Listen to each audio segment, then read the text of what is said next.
Good morning, everybody. Whether you're on the East Coast, West Coast, or around the world, this is Coast to Coast. What's happening, man? Oh man, not too much today, Bo. I did see something earlier this morning, and Cooper Flagg's jersey, his debut jersey, goes for $1 million.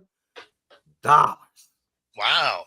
And I'm like, wow. I mean, like they have so much and I know he's a great player. Look, I don't think this man's gonna be a bust by any stretch of the imagination. For sure. But man, I mean, if it's at $1 million now, what if he goes on to have this enormous career? Well, how much of those jerseys going to be worth? Because that's a lot of cash flow. Oh, I mean, any of those unique ones, right? Like those things are always worth money because it's even if he ends up being a bust, right? Yeah. Because then it'll be the like epic meltdown of a career. It'd be like that Ryan Leaf. You know, if you had a Ryan Leaf rookie debut jersey, right? Yeah. Like a worn one or whatever. Yeah. Even today, based on everything that's happened in his life where, you know, he bombs out of the NFL, gets in legal trouble, you know, it has all of those things. That jersey would still be worth a ton. Oh, yeah. Then that makes me, since I know controversy seems to sell, I wonder how much Tanya Harding's skates would be worth. I mean, the skates might be worth something. That bat definitely is. Like whoever got that bat is like, man, I got a gold mine on this one, you know. But no, it's I mean, I know sports jerseys and things like that, they can go for a lot of money. I know Michael Jordan's jersey went for, you know, I saw that somebody stole one of Michael Jordan's jerseys from the locker room. I don't remember what year it was, but they had gone there and did you hear about that? Oh, yeah. He actually, he had to play the game in I think the number was 12. Yeah. Yeah. That's wild, man. Yeah. I mean, you know, people do some crazy stuff. I feel like they should be able to find out who did that. Because, I mean, that's got to be a limited, like, area to get into. I mean, the thing is if you sneak past security, especially back then, right? They didn't have all the cameras we do today, right? So, True. Like if you were to try to do that today, not only would the stadium cameras probably pick you up, but the 5 million cell phones that are in the room definitely would, right? So, yeah. You know, you're not getting away with any of that stuff anymore. But when you think back to that era, it was cameras, like it was actual cameras, right? And then you know, you had your couple of video cameras that were trained on the court. So there was nothing in the locker rooms. There's nothing really in the back halls, anything like that. So, I mean, it would have been much easier to do something like that back then. Oh, today, sure. There's zero chance. So if Ryan Leaf's jersey's worth something, could you imagine how much Jamarcus Russell's jersey must have been worth? So he didn't do anything after the fact, though. True. Like he just kind of disappeared. So I don't know that his necessarily would. Leaf had such a tumultuous life after the NFL that I think that's what kind of does it. And then he's brought himself all the way around where he's on NFL Network and he speaks at events. He was one of those guest speakers at the Senior Bowl. So, I mean, he's done enough things after the fact that memorabilia like that still matters. Whereas Jamarcus, like he bombed out and then mostly just disappeared. I gotta imagine, because in my mind, I'm thinking Jamarcus. Now there may have been another quarterback even worse than him, but I'm thinking with all the clout and obviously given the fact where he was drafted, do you? I think because I know Ryan Leaf was bad, but I think Jamarcus has to be the worst quarterback to be drafted that high. I don't know if anybody. Can you think of anybody else that was worse than him? Yeah, I mean the expectations were so high. They were for Leaf too. He just wasn't. He just wasn't mentally able to, you know, deal with everything. But I mean, Jamarcus Russell's right up there. Like if you're talking about draft busts, there's no question. Like he's in that conversation. There's no doubt. Yeah, but that's interesting to me. You know, I think about how desperate Dallas has been at drafting quarterbacks or taking chances on quarterbacks. You know, they took a chance on Ryan Leaf. That didn't work out. They took a chance on Trey Lance. That didn't work out. They took a chance on Quincy Carter. And you remember how bad Quincy Carter was? That guy was horrible. So, I mean, Trey, like, you didn't give up anything to go get him. Well, that's true. That's like, true. You're like, hey, we'll take your quarterback that you guys gave up a ton of stuff to go get. And you're like, yeah, we'll give you like a half-eaten bag of Cheetos and a stick of bread. And they're like, yeah, cool. I mean, it's not like taking that flyer on him mattered, right? Now, if you're talking about, some of those where you're drafting number one, or like in Trey Lance's where they gave up like 3 picks to go get him. Yeah, that hurts when it doesn't work out. Man, I'm telling you, I just know there's been a lot of so-called quarterbacks go through the Dallas ranks. I mean, obviously we landed on Romo, which is good. We landed on Dak, which was okay. But there have been a slew of quarterbacks, that have gone through there that were just horrible. I can't remember. There was one baseball player that they tried to have quarterback. It was Chad. I can't remember his name for the life of me, but I better remember him. He was like a Yankees pitcher that they got drafted by the Yankees, and they wound up playing for football for the quarterback for the Dallas Cowboys. And I think he just kind of disappeared after that. But Dallas just has a string of just taking. I mean, they do a lot of chances, and I guess they try to strike gold that way. But I don't know. We haven't really had that good one since Aikman, honestly, that got us to the Super Bowl. Romo had his issues. Remember when Tony Romo, whenever we were going to go, I mean, we were there. All you had to do is just kick the football through the damn uprights. And it wasn't even like a long one. It was like a 20-yard or something like that field goal. And he muffed it. And he tried to get into the end zone. I mean, do you remember that? I mean, it was just bad. Of course I remember that. I was at that game, Jay. So you got to see it in real life. I got to see it right in front of me because I was even down at that end of the field. So when he fumbled that snap and he peeled off to run, I was on the opposite side. So basically, I was just behind the line of scrimmage on the right side, and he scrambled out to the left. So I got to watch him kind of run away from us.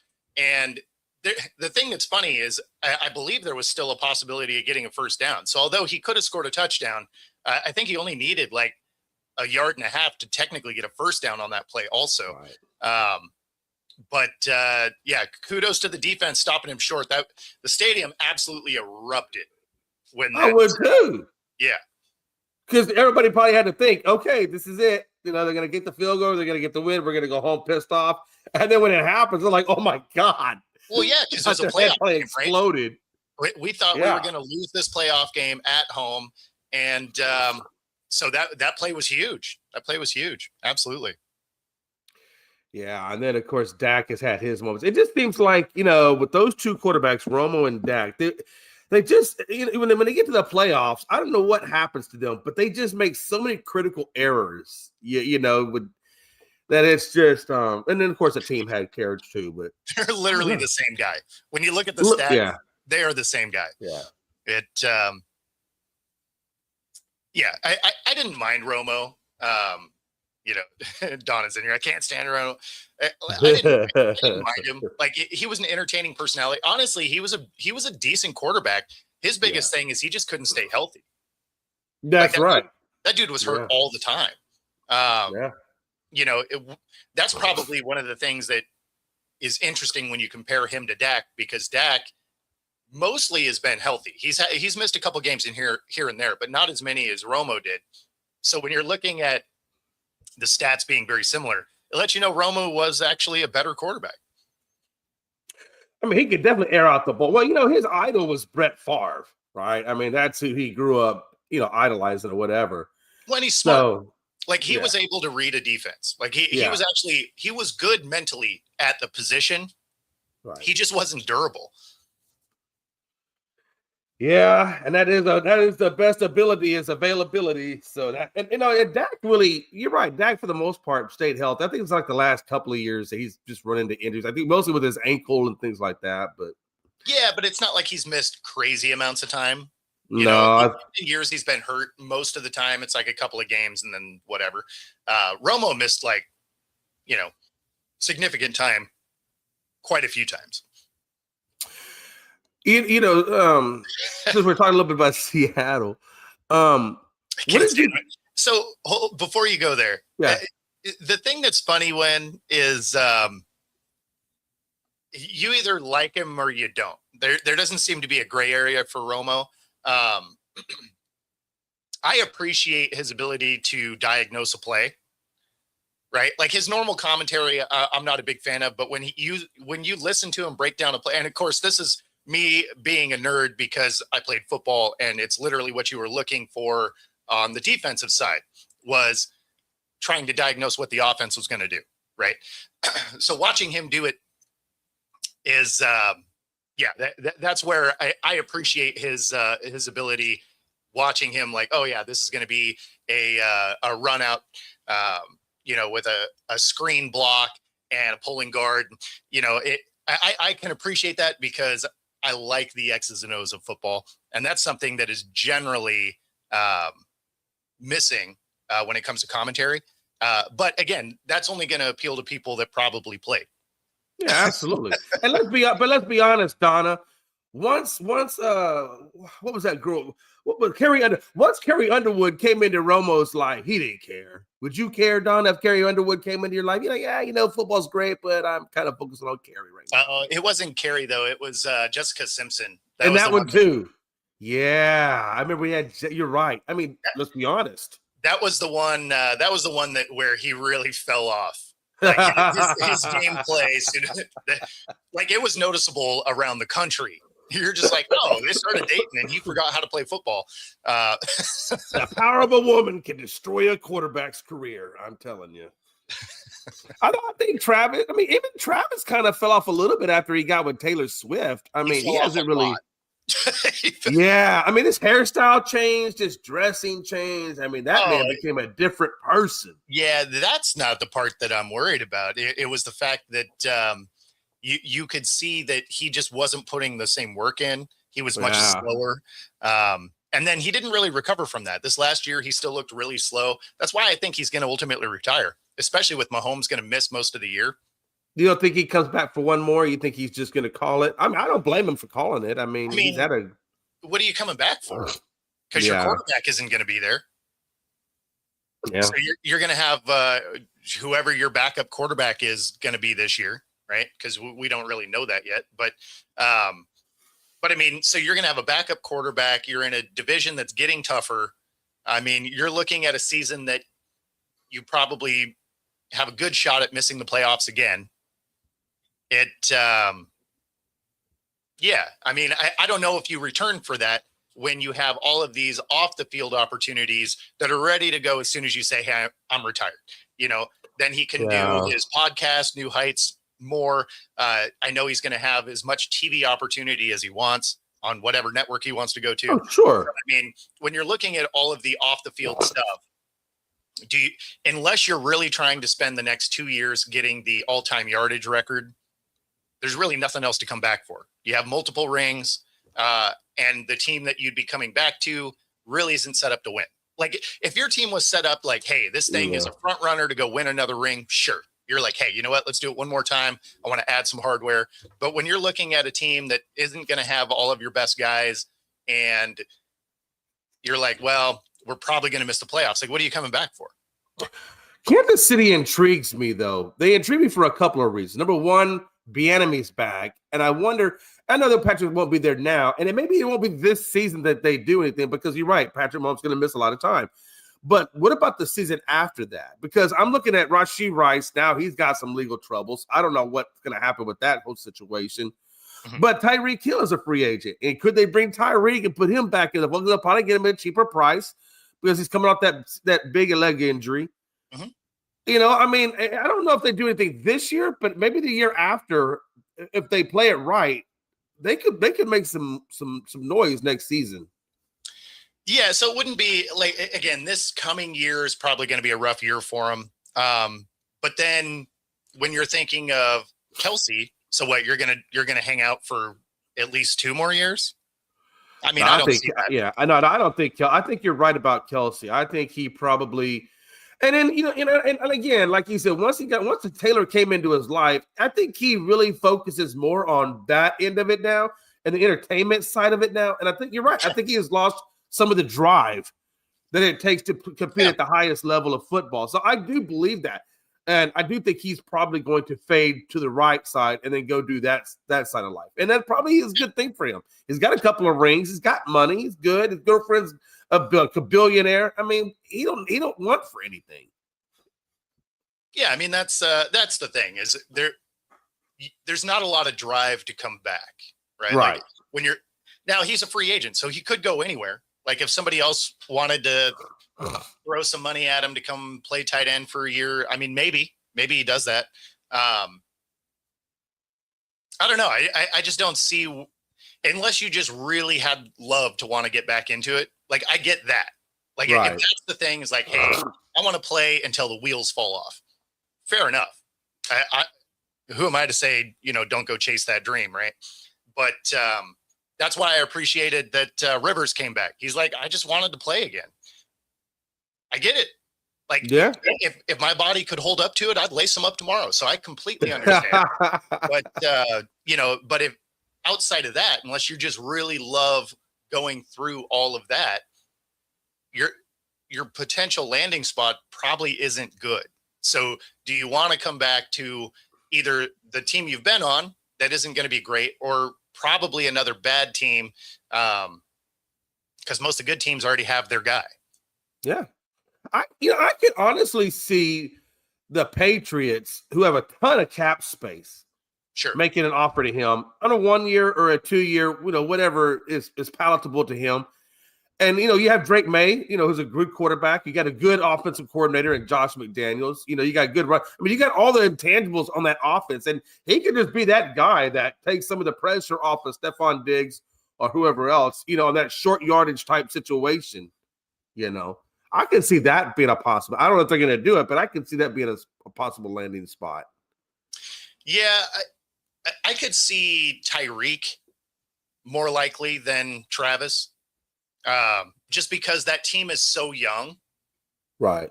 They're probably going to, and they have a ton of draft picks and stuff. The Patriots would probably go, I could see them going draft when it comes to some of those other pieces. But with Diggs being in the legal trouble that he's currently in, they may need one of those veteran receivers. And I could see them taking like a Tyreek. But yeah. I don't see them going after Travis because, again, that's that diminishing returns kind of thing, right? Like he hasn't looked great the last 2 years. So I don't know what over that film you think, oh, this offseason, that's going to be the one he rebounds in his. I mean, he wasn't even the best tight end on his team. Yeah. Right? Yeah. So, I mean, yeah, I'm with you here, Donna. I think he probably retires. And yeah, he's probably going to be on a morning show or something like that. But I think that is definitely one position. Even with Diggs healthy, I still feel like that is the one position that really is hurting that offense in New England. Is I don't think they still had that. They're still in search of that number one guy. I mean, Diggs was actually really good for him. That's all they had. Yeah. So yeah, you're right. If Diggs were to come back and they also had Tyreek, then all of a sudden you're like, oh, okay, like that could be interesting. And, this is assuming that Tyreek Hill comes back at least 80% of what he was, right? Right. Obviously, we don't know if that's going to be the case either. So, Because they had Diggs. They also had that guy Boot, however you say his last name. He's really, I've seen that guy make some really good catches. You could put him at the third option. And then if you had a Tyreek who had blazing speed, if he does come back, even if he gets close to where he was at, that's still probably better than most of the receivers in the league. And you can use Tyreek as a number 2 and still have Stephon as the number 1. And that might not be a bad combination. Exactly. With the run game and everything, that might not be a bad No. If you could keep them both, that'd be amazing. Obviously, you have to wait to see what happens with the court case for Diggs. Yeah, you do. And of course, for anybody watching that somehow missed this story, he allegedly did some domestic violence and strangling, and so it's a very real case that is happening.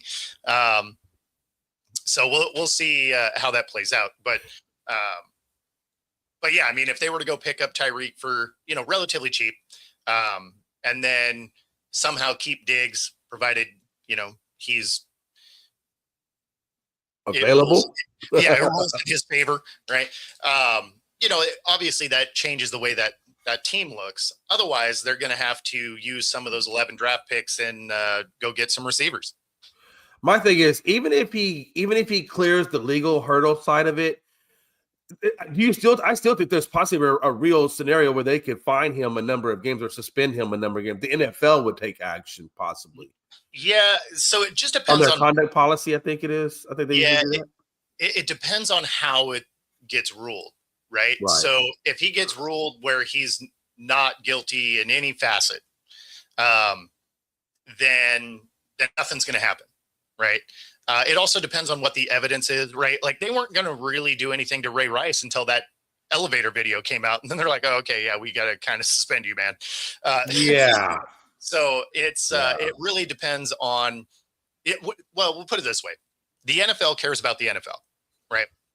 Oh, sure. So they are about protecting their brand. So if it's domestic violence and there's no video, they don't really care that much, right? But if there is some damning video, then they're like, hey, you know what? We have to look like we did something here. And that's where the suspensions come out, because they really weren't going to do anything to Ray Rice, right? Like the story was out there and it was domestic violence and all of this, and they were going to really not do anything. And then that video came out, and then he had an indefinite suspension, right? Right. Well, the interesting thing about that was even the NFL at a certain point said, okay, Ray, suspension's over, you can come back into the league. But no team wanted to go within a mile of that guy. Like nobody wanted any part of that. No, that was so egregious, right? Like that was like next level over the top type of stuff. And of course, there's a lot of backstory, and people try and justify what happened and whatever, and none of it makes sense. But yeah, so there was no team that was going to take that on, because you were going to get such a negative perception no matter how that works. But yeah, I mean, when you're looking at the NFL, they don't really care about anything unless it damages their image or their integrity, right? Which is why they're so heavy on gambling. And they're so heavy on anything that has video to it. That's where the suspensions. Outside of that, you can kind of do whatever. They're like, "Oh yeah, we'll give you a fine." Yeah.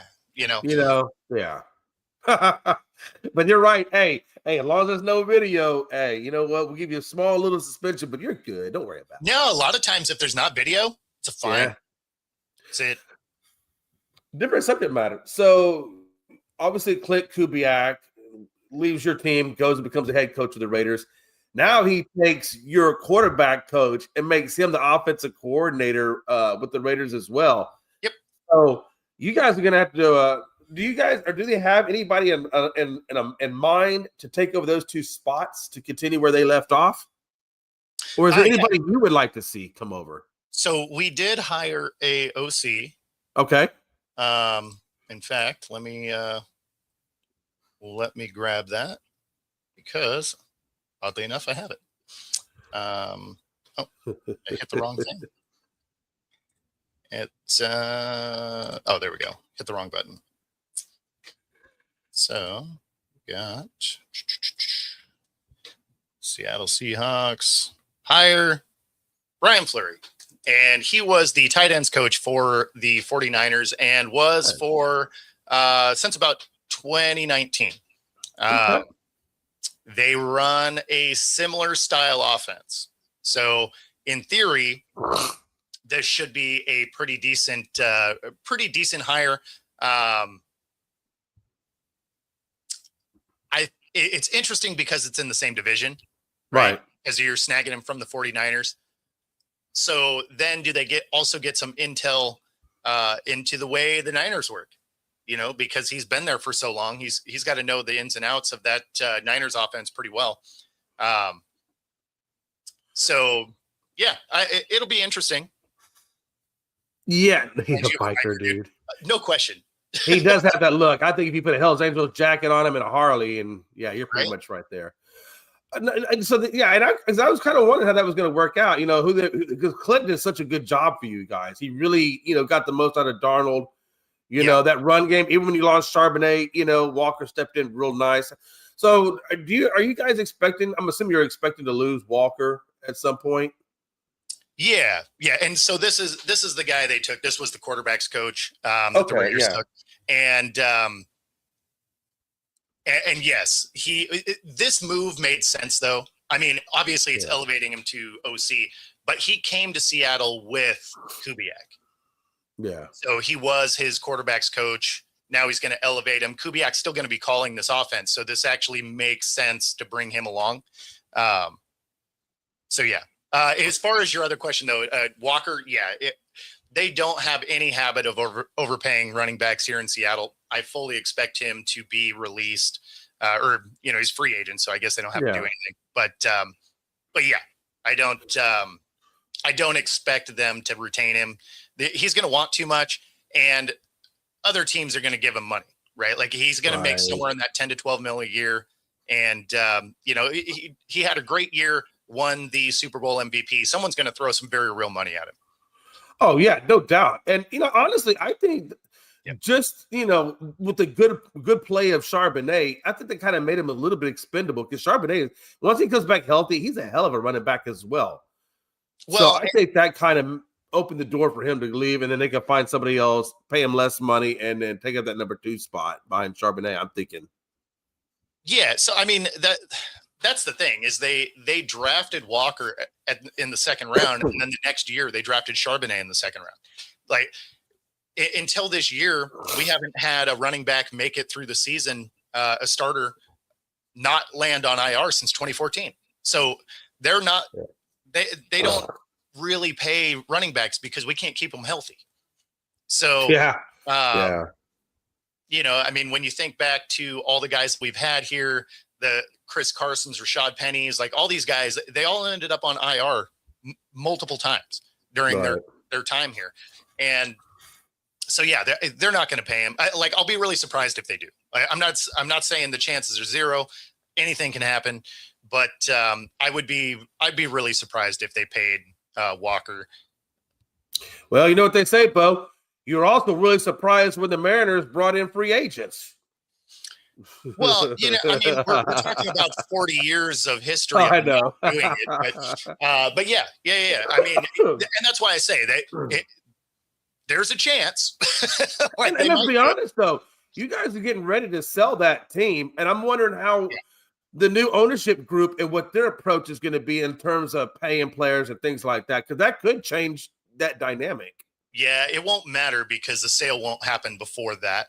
Oh, no, I mean, it's going to be a little bit. But, I mean, over time, though, that your ability to pay people, I mean, depending on how they spend money, this new ownership group, I mean, that could change hopefully for you guys.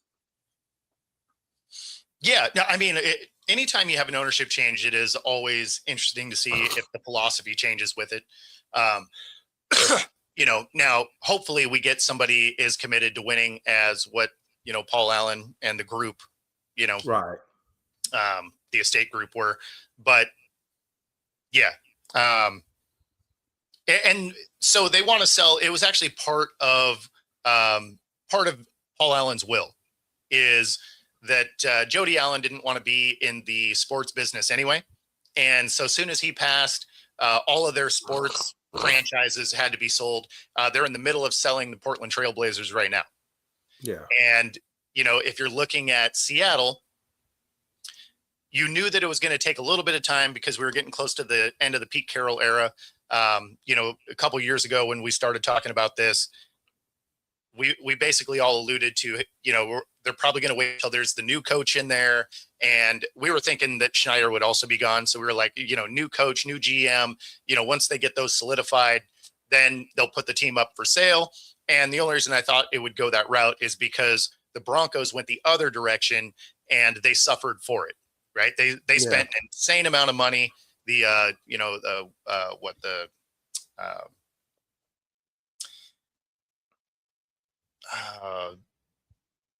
Walmart guys. Oh, Sam Walton. Yeah, there we go. They spent a ton of money for Denver and it didn't work out right away because they had to overcome, just weird decisions that the previous owner made. So, you look into this and it's like, okay, well, now they've solidified a team. they have their GM for a long term. They have their coach. They just won a Super Bowl. So if you were ever going to sell, this is when your valuation is going to be one of the highest, because you have a team that's ready to go back and win again. So if you're a new owner, you can come in, and if this team goes back to back and be like, oh, look, we won a Super Bowl in our first year. You did nothing for it. Right. So I mean, that's kind of part of it. But this is kind of right in that timeline that we were all talking about.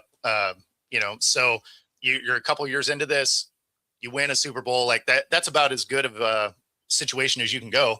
And, funny enough, like that is one of the topics that I wanted to hit today. So this is the valuation of teams as of last year. And, this was obviously before Seattle wins the Super Bowl. So they'll probably be closer to 8 billion, right? So they'll be a top 5 team roughly when it comes to the sale. What's happening, Moose? But of course, Dallas is still always up there at the top. That's right, Bo. We might not win a Super Bowl, but damn it if we're not at the top of the most valuable. That's right. Y'all are worth a lot. Not worth a lot of wins, but you're worth a lot of money. But yeah, no, it's so yeah, that'll put Seattle somewhere in the top 5, top 7-ish probably when they do finally sell.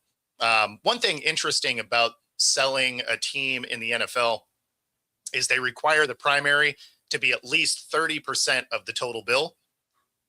So that means somebody in there is going to have to bring what? 3 billion to the game. Yeah. So I mean, it's definitely your elite earners out there that even have a shot at this. When I look at this list, I'm really surprised. Yeah, Jerry Jones is crazy, but I'm really surprised at how high on the earnings or the value is for the Jets. I didn't think they. I know they're in New York. I know Woody Johnson has a lot of money, but it's just crazy how high they're on that evaluation. Does that shock you, or is that where you think they should be?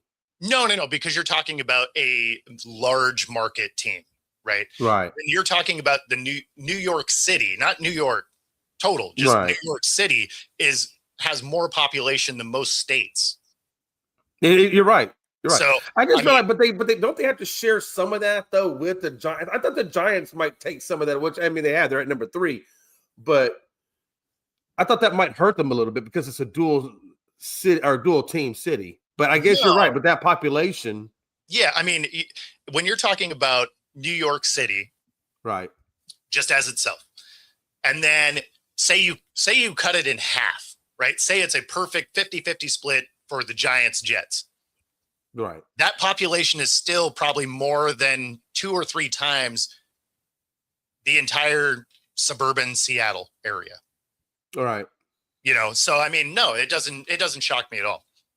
Then I guess on that theory, which I hear what you're saying, and I believe you're correct on that. But now that kind of makes sense why Kansas City Chiefs, even though they've had the success they've had, Kansas City is not exactly a huge market. I mean, that's out in the Midwest.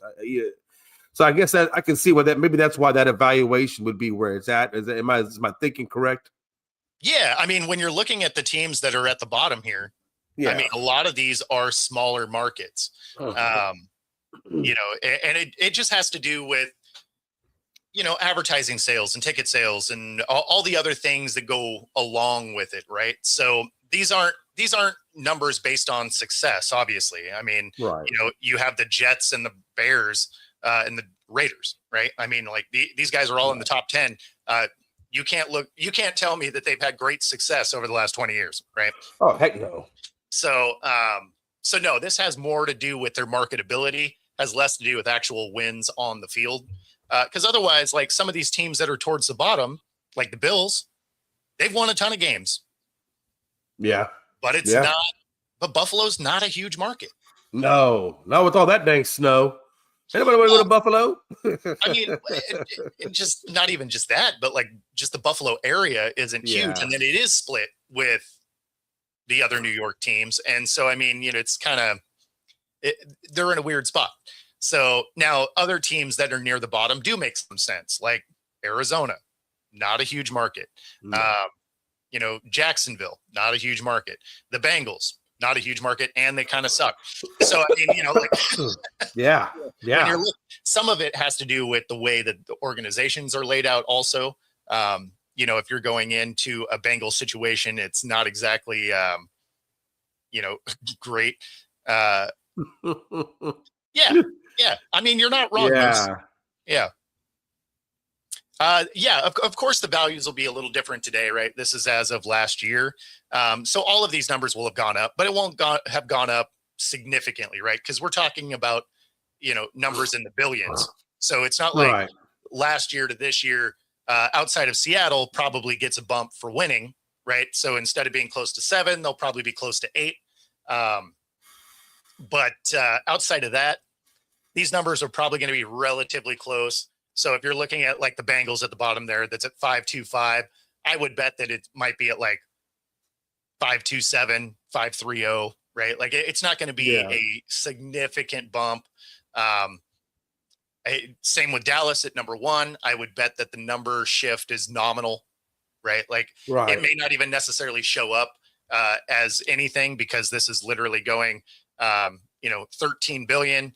And then the 0.0, that 0 would be, $100 million. So, I mean, you'd need a significant bump just to even get that number to rise. So, I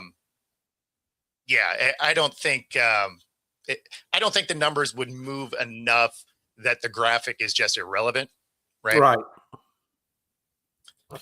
No, I think that number is probably going to stay. I would be shocked, like you said, if that Cowboys number, if it shifted. I think if the Cowboys won a Super Bowl, that might make a good little bump, because all of Dallas would be going crazy, because it's been 30 years. Oh, for sure. You probably see that thing shift by $1 billion. you know what I'm saying? I mean, it would be nuts, because everybody would be buying merchandise off the chain. Yeah. If that happened. But this isn't really based on that so much. It just has to do with all of the other marketability of it. Right. I mean, you could sell all the jerseys on the planet, and that's not going to move the needle a whole lot. But when you're talking about TV deals and, all of advertisers and all of those types of things, that's what really drives that valuation up. So, but, if Dallas did happen to win one, I would expect a bump. But yeah. Could you imagine? I think if Dallas won, that would hurt Stephen A so dramatically. Because Stephen A is like the biggest Cowboy hater I think I've ever seen. He is. I think he would lose half his material. I love it when he has the Cowboy hat on and the cigar. I love that, man. I'm like, oh, okay. Yeah.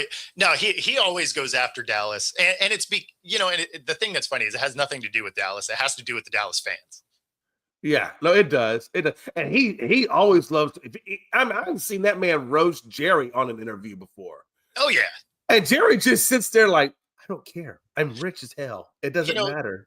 Jerry is pretty good about it unless he's in his feelings right after a loss. Then he gets a little uptight, or if the team's been struggling, whatever, he can get a little uptight on the radio, stuff like that. But usually he can take those pokes in stride, right? Like he's actually pretty good about that. And he loves publicity too. Let's be honest. Even if it's negative publicity, he loves publicity. Yeah, he just wants to be in. He wants to be in the eyes of everybody, right? Like he doesn't even necessarily care if his team wins. He says he does, but like he just wants to be in front of the camera. Yeah, I think if he truly gave a damn about winning, he would have already removed himself as GM and brought in a legit GM, and he would have did a Robert Kraft. Let me just get the right guy in, and then he'll get the right coach, and then it'd be a domino effect. Because Jerry does have a great ability to evaluate talent. He is good at that. But they need a GM that's going to bring in the right coach. I mean, he should have never fired Jimmy Johnson. Let's be honest. I mean, why are you firing Jimmy? The guy's been winning the whole time. Yeah, that wouldn't have mattered by today, though. Like, say you kept Jimmy, you would have had him for another 4 years, and he would have won that other Super Bowl that Switzer got. And that's kind of it, though. Like, the team was starting to come apart at that point anyway. So I don't know that Jimmy Johnson would have had a ton more success. He would have obviously had one more ring. You can even say, hey, maybe they liked playing for him better. He wins 2 more. But then that would have been the end of his career there anyway. And that's what I'm saying. I think if he would have had like a legit GM, that legit GM would not have fired Jimmy at the height of it. He would have waited until, okay, the wheels are falling off. We're not doing anything. Bam. Okay. Hey, Jimmy, man, we appreciate your service. You're going to go into the Ring of Honor. Hey, we love you, man. But now it's time to go in a different direction. And then they probably would have hired a coach that would have been a legitimate bona fide guy, and not just a yes man. At some point, I think. No, because Jerry would still be involved. See, that's the problem, is you need Jerry to be a different human, and that's not a real thing. I needed to be Robert Kraft. Yeah. I needed to be Robert Kraft, because Robert Kraft I don't think he meddles or anything. I think he hires the people, and then they do their jobs, and he just pulls back on it. He meddles a little bit. It's why Tom Brady was able to call him and get Jimmy G out of town, right? Because Bill wanted to move on from Brady. That's crazy. He wanted to move on from Brady. And because let's be honest, when Brady got hurt, Garoppolo came in and balled out. Yeah. Like, he played incredibly well for the Patriots. So, he wanted to move on. Brady was getting old. They were starting to have their issues anyway. And so Kraft is who was like, get him out of town. Like, that was the thing. So Kraft does meddle a bit, but he doesn't meddle the way Jerry does. Right. I just wonder, how much did Bill, because you're right, based on that story that he wanted Garoppolo because he's balling out. How much did Bill, he must have really hated it when Tom went and got another Super Bowl with Tampa. Like, that must have, you have to think he low-key hated the fact that he was told he had to keep Brady, and then they won another Super Bowl. Right. After he wanted him out of town. Like, yeah, you're happy you won, but low-key you were like, I wanted this guy out of here. It sucks because now we won and I'm going to have to keep him. You know what I mean? So I think some of that probably was in there too, because you could tell towards the end of their time together, there were issues for sure. Yeah, for sure. I want to go back to the Raiders real quick. Now that they've hired a really good coach in Kubiak, and they brought in, that quarterback coach, which did a great job, and they had that chemistry. They have really good pieces to work with, especially if they wind up drafting Mendoza, right? And then you got, Bowers, and you got Genty. That's some really good pieces to work with. Do you think how long do you think it's going to be before they really turn the ship and start, really piling on some wins? Is that a 3-year deal, you think, before you see that, or a 2-year deal, or? No. So I would say that this coming year, they're going to take a step forward. Right? They're not going to be good, but they'll be interesting. And then the next year, they'll kind of start turning it around, because you're also in that same timeline looking at a KC team that is aging out. You're going to be looking at a Broncos team that's going to have to start paying people. And then you have a Chargers that are the Chargers, and you don't really know what's ever going to happen there. So in that scenario, you're looking at a Raiders team that this next year, they're probably going to be a 7 or 8 win team, right? But they're going to beat some teams that they have no business beating, and they're going to lose to some bad teams, and that's how they're going to end up as a 7-8 win team, but they'll be entertaining. So if you're a Raiders fan, you're going to love that, because this last year was anything but entertaining. And then you go into the year after that, then you're starting to kind of solidify some pieces. Plus, you got to think they have some of the most cap space to spend. They have some nice pieces on the roster.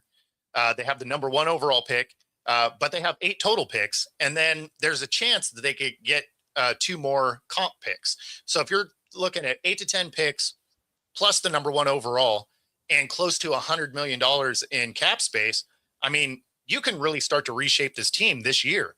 Now, again, it's a tough division. I don't expect them to be good, but I do expect them to take a very real step forward. Crosby, stays or goes? What are you thinking? He got on Colin Cowherd's show, I want to say, I think it was last week. and basically came out and said, he likes where he's at. He just is focusing on himself, being the best player he can be there, and that he stopped trying to dispel rumors and stuff like that, because then they just twist his words anyway. So he's just like, yeah, I just let you guys run with whatever you want. And so it doesn't sound like there's the pressure from his end to get out of Vegas. Plus, I mean, at this point, you're getting paid and everything's changing. So you may want to hang out for at least one more year to see what this team could be. Right. And I think, like Joe was saying, if Mendoza is able to translate the success he had at Indiana over to the Raiders, that, like you said, that could be really significant. I mean, that's going to do a lot for Brock Bowers. I want to see how they do. Obviously, the Raiders got to do something with that offensive line. Genty had a hard time. I mean, he got his yards, but he had a hard time over there. And I think maybe something that you could attribute to his rookie campaign, right? He made some silly mistakes on his route running. Sure. But they definitely need to do some more work on that offensive line, especially the trenches on both sides, really, of that ball. Yeah, well, and Scott, that's exactly the thing, is with the amount of money they have and the draft picks, I expect them to go after, fixing that offensive line. Their defense isn't as bad as the numbers would indicate. The offense was just so bad that the defense suffered for it. But I do expect them to address the line. And so, and this is 100% right. I would not be shocked at all if Shaheed is headed to the Raiders, because your head coach and your OC were the coaches that brought him from New Orleans. So it would not shock me in the slightest if Shaheed is a Raider right after the league year ends, next week, end of this week, something like that. And also the right guard from the Browns, they let him go. So he's going to be available. Teller, I think his name is. Yep. Yeah. So I'm wondering if they maybe go after him and try to put some veteran leadership on that offensive line. Yeah. Well, and they have a ton of money. So they may, on the defensive side, try and go snag Trey Hendrickson too. Right. Oh, yeah. You put that's a good him one. next to Crosby, all of a sudden, that is a very interesting defense. So they have a lot of things that they can do with the amount of money and draft picks and everything. So again, that's why I think Vegas is going to be an interesting team to watch this offseason, because they could make some key moves to make them at least fun to watch. Yeah, I would say if you were saying what are the two exciting teams to watch in free agency in the draft, it would be New England and the Raiders, because both of them have a lot of cap and both of them have a lot of picks. So I think that I would say if he said who's going to take the biggest jump, I would think probably those two teams, just on where they are with the free agency and the draft. Yeah, so the biggest jump is a weird way to word it, though, because like the Raiders probably take the biggest jump. Right. You can't really take a big jump from where New England just was.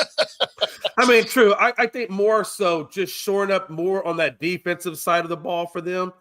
And maybe some of on the offensive line. I mean, they still got some spots that they need to work on that really got exposed with Seattle. Yeah, they need some help on the offense. Obviously, the offensive line has to get better. They need some weapons, but they have 11 picks and close to $100 million as well. So, I mean, they're a team that I think their record won't be as good this year, but the team will be better. Right. So their team will actually be a better team than what we saw in the Super Bowl this year, but they are probably going to win 2 or 3 games less than they did this year. Right. Because they're going to have a much harder schedule than what we saw for 25. So they're probably going to drop some of those games, but they'll be a better, more complete team. Speaking of players, what are you thinking about? I still keep seeing things swirling around, and I know this is probably the dead part of the season, so I think you're going to see a lot of crazy stuff out there. But Antonio Brown, man, is it Antonio Brown? What about him? No, AJ Brown. I'm saying Antonio. I'm sorry, I'm getting my Browns mixed up. AJ Brown for the Eagles. I keep seeing headlines where people are talking about it, and I know, like we talked about yesterday, especially when I brought up Get Up, and you're like, hey, that's a lot of dead zone. So, but do you put anything? Because it's not like they weren't talking about this or speculating about this during the season. Yeah. Do you think that becomes a thing, or do you think they wind up keeping him regardless? It's tough to say. It really depends on what they can get for him. I don't think they're opposed to moving him, right? So if you can get the right draft compensation for it, I expect them to take the deal, right? And it won't have to be something over the top. I mean, Brown has had some issues over the last couple of years. So it won't shock me if he's not on this team, but it's going to take the right compensation, right? And then they also have to have their eye on another receiver. So, and then who are you going to bring in that's going to be as good as what AJ was? Yeah. And Scott, that's the thing, is he will cost them money to move. But we've seen the Eagles do that, right? We watched them dump Carson Wentz where they had to eat $44 million worth of cap, right? So, I mean, the guarantee wasn't that high, but the cap hit was rough. And, I mean, they still did it. So if they can go find a receiver in the draft, or they can go get one of these guys that, is relatively cheap comparatively, you can eat that cap hit and keep moving forward. You've seen teams do it. I mean, the Broncos did it with Russell Wilson. They ate almost $200 million worth of right. cap. And they were just like, yeah, it's cool. I just go. It's fine. Just get out. You're bad when they're willing to take that much of a cap hit. Like, you really had to war out that welcome bad.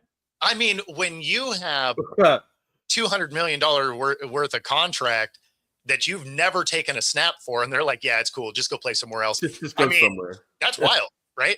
So, I mean, the cap hit doesn't necessarily deter anything if your replacement is cheap enough. So you could go replace him with a Tyreek Hill or a Mike Evans, or, I mean, there's going to be guys available. So I don't know that you necessarily have to keep him, but you're not going to give him away for nothing either. So if you're going to eat the cap hit, you're going to be like, look, it's going to cost you, a 1 and a 2 or something like that for AJ Brown. And, a team that's close might do it. I have seen on Facebook lots and lots and lots of videos of Antonio Brown. I'll go back to him for a second. I have seen a lot of videos of him working out, showing that he still has it. I mean, doing box jumps, sprints, route running, catching football. I mean, he's done a lot, and he's posted all on Facebook. Do you think a team out there could take a flyer on a vet minimum deal and just see if he could do something? Maybe just a camp invite and see if he can make the team? Or do you think he is just thoroughly done with football all the way around? For who? Just for anybody. Just for anybody that's looking to taking a chance on him. No. For which player? Sorry. Oh, I'm sorry. No, Antonio Brown. I don't know if have you seen that? God, no. I mean, I know mentally he's a head case, but I gotta tell you, some of the videos I saw though. A head case is putting it nicely. That dude's brain is a bag of cats. Like, you are not taking a flyer on that. His athletic ability is way overshown by the fact that he quit on his team mid-game. Yeah. Like, you can do a lot of stuff off the field and they'll be like, hey, you know what? You show up every day on the field, so like, we're cool. But you watched him quit on the Raiders because of a helmet, and then he froze his foot and was like, they dumped him before the season even started. Yeah.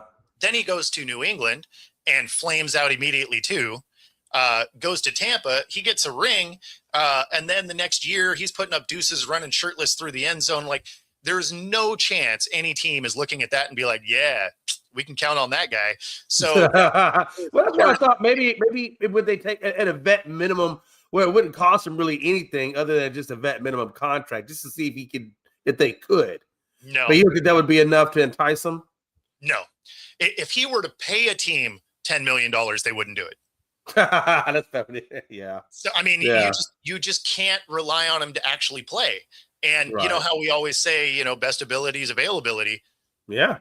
Like, he can quit on your team with nothing wrong. So there's just no way you're going to do that.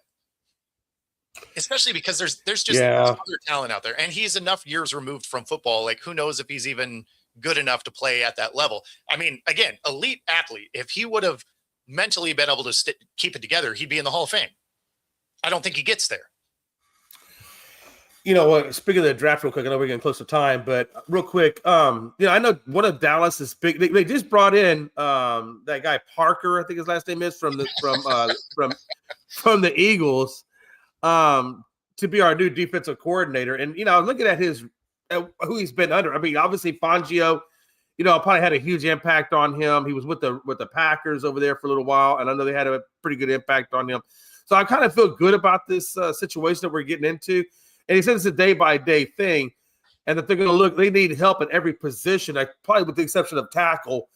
And I'm wondering – the Dallas has the 12th and the 20th pick in this year's draft. And I'm wondering if a team would take those packaged together like around the 6 or 7 spot to where they could get Bain and bring him in.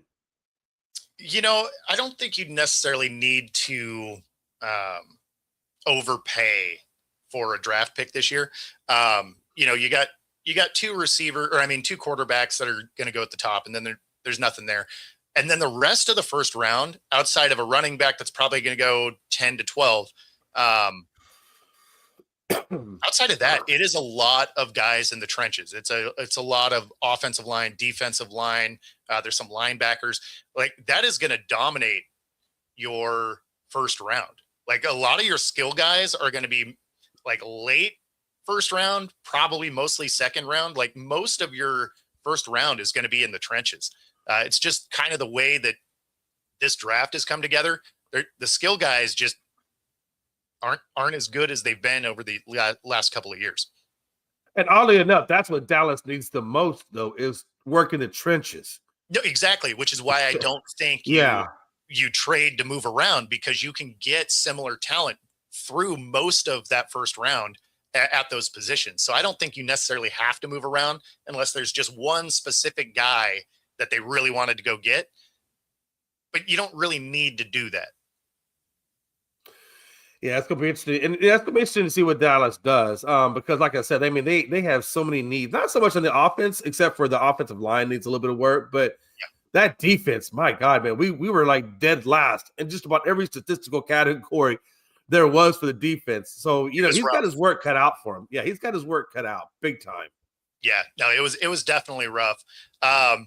And it was funny because there's been a lot of Niners fans that, you know, keep trying to talk about, oh, we won all these rings and all this, and we hate the Seahawks, you know, which, you know, it's division. So I get it. Now, mind you, they won all their rings before the Seahawks were even in this division. So there is that little element. So I figured it would be fun for the Niner fans that are tuning in. So since 2002, which is when Seattle entered your division, if we just go across the line here, let's see how we stack up against the Niners. Let's see. Playoff appearances, 18-14. Division titles, 10-6. Super Bowl appearances, 4-3. And then there's the last little category that I feel like is important. Super Bowl wins, 2 to is that a 0? Yeah. Okay. So calm down. So, bro, you know, bro, bringing the hate today.